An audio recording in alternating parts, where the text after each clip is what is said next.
apakah engkau mengizinkan aku untuk melihat pundakmu?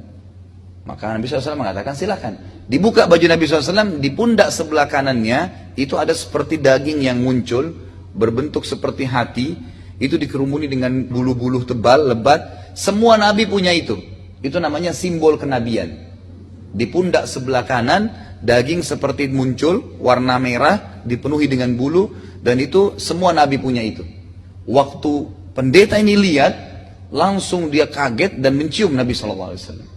Memegang tangan Nabi SAW lalu dibawa ke tempat Abu Talib sama teman lagi makan. Ditanya, siapa anak ini? Dia ingin pancing gitu. Abu Talib bilang, ini anak saya. Kata pendeta itu, tidak mungkin anak ini punya ayah. Anak ini meninggal ayahnya waktu umurnya masih 6 bulan di perut ibunya. Pendeta itu tahu rinciannya bukan dari Nabi SAW. Dari kisah sebelumnya dia sudah tahu kisah Nabi akan keluar itu.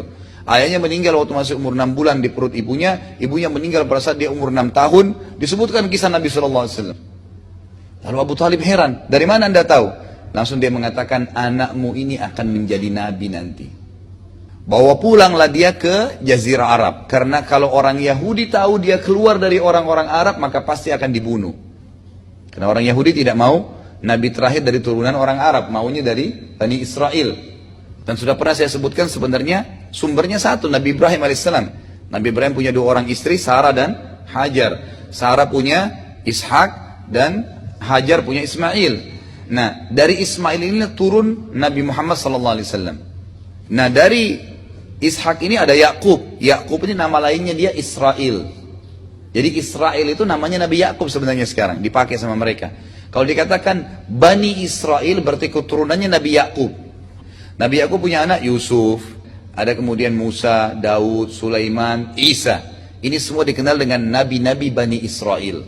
Nah, mereka berharap setelah Isa dan Musa itu keluar dari Bani Israel juga terakhir. Ternyata keluar dari turunan Nabi Ismail.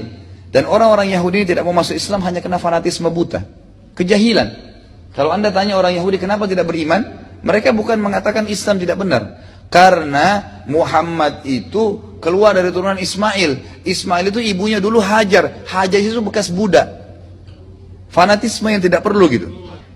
Baik, intinya adalah pada saat itu Abu Talib akhirnya membawa pulang Nabi SAW buru-buru ke Mekah karena percaya dengan apa yang disampaikan oleh pendeta tersebut.